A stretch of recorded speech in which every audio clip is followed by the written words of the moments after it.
Good morning, কেমন আছো তোমরা সবাই? এখন বাজে সকাল 6টা। আমি ঘুম থেকে উঠে গেছি, এবার এক্সারসাইজ করবো, ঠিক আছে? তার আগে অ্যাড্রেসটা বানিয়ে দিই, চলো।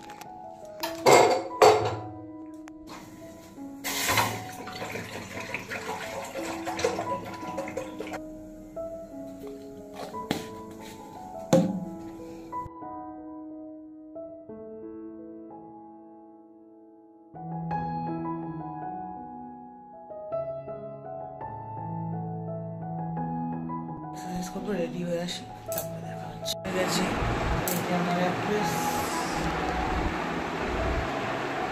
তো চলো, এক্সারসাইজ স্টার্ট হবে, এখন করে আসছি। আমার এক্সারসাইজ শেষ, তো চলো এবার রান্না বসাবো, কাজ করে। তো বন্ধুরা, আমার এক্সারসাইজ হয়ে গেছে। তো আমি ঘরের জানলা দরজাগুলো যেগুলো বন্ধ করে এক্সারসাইজ করছিলাম সেগুলো খুলে দিলাম। তারপরে চলে এসেছিলাম মানে ফ্রেশ হয়ে রান্নার ওখানে। আজকে করবো পোস্ত পটল দিয়ে, আর এই চাকচাক করে আলু ভাজা করছি, ঠিক আছে? আর বেশি কিছু করবো না, মানে ভাত হয়ে গেছে। আর এই যে এখানে ওর সাথে গল্প করছিলাম, পাশের বাড়ি বান্ধবীর সাথে। আর আমি আমার এখানে ব্রেকফাস্টটা তৈরি করে নিলাম। তো ব্রেকফাস্ট খেয়ে দিয়ে হাজব্যান্ড আর মেয়ে বেরিয়ে গেল। মেয়ে স্কুল দিয়ে, হাজব্যান্ড স্কুলে গাড়ি আসবে, ওখানে তুলে দিয়ে হাজব্যান্ড অফিস চলে যাবে।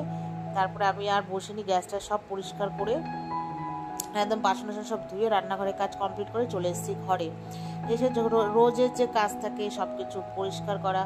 জানোই তো বন্ধুরা, একদিন যদি পরিষ্কার না করি, কোথা থেকে যে এত ধুলো আসে ভেতরে, গলির ভেতরে বাড়ি, তাও বুঝতেই পারি না। মনে হচ্ছে কি কতদিন পরিষ্কার করিনি। তো যাই হোক, এখানে ভালো করে পরিষ্কার করে আমার এত গরম লাগছিলো আজকে, আর ভালো লাগছিল না।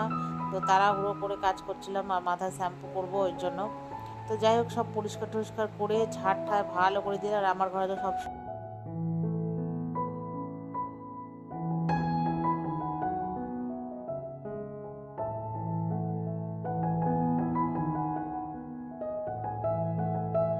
হ্যালো এভরিওয়ান, এখন বাজে সন্ধ্যে 6:30। তো আমি ফ্রেশ হয়ে সন্ধ্যে দিয়ে চলে এসেছি আমার অ্যাড্রেস নিয়ে। তো আমি এটা খাই আর মেয়েকে পরে টিফিন করে দেবো। মেয়েকে বলে দিচ্ছি কী খাবি, বলা যে খাবে, তো খাইনি, ঠিক আছে? তো এটা খাই, এটা খেলে না আমার শরীরটা খুব মানে শরীরটা খুব মানে এখন ফিটফাট লাগে, মানে হেভি এনার্জি দেয় এইটা, এই নিউট্রিশনের এই অ্যাড্রেসটা খেলে। তারপরে আমি অ্যাফ্রেস খেয়েছি। পরে জানো বন্ধুরা, আমার মা এসছে অনেকদিন পর। তো যাই হোক, মা আসলে পরে মার সাথে একটু গল্প টল্প করলাম, তারপরে মাকে একটু চা দিলাম, আর মেয়েকেও পড়াতে এসেছিলো। তো সবাই মিলে চা খেলাম, গল্প করলাম, তারপর মা বাড়ি চলে গেল। তো চলো, টাটা, বাই বাই।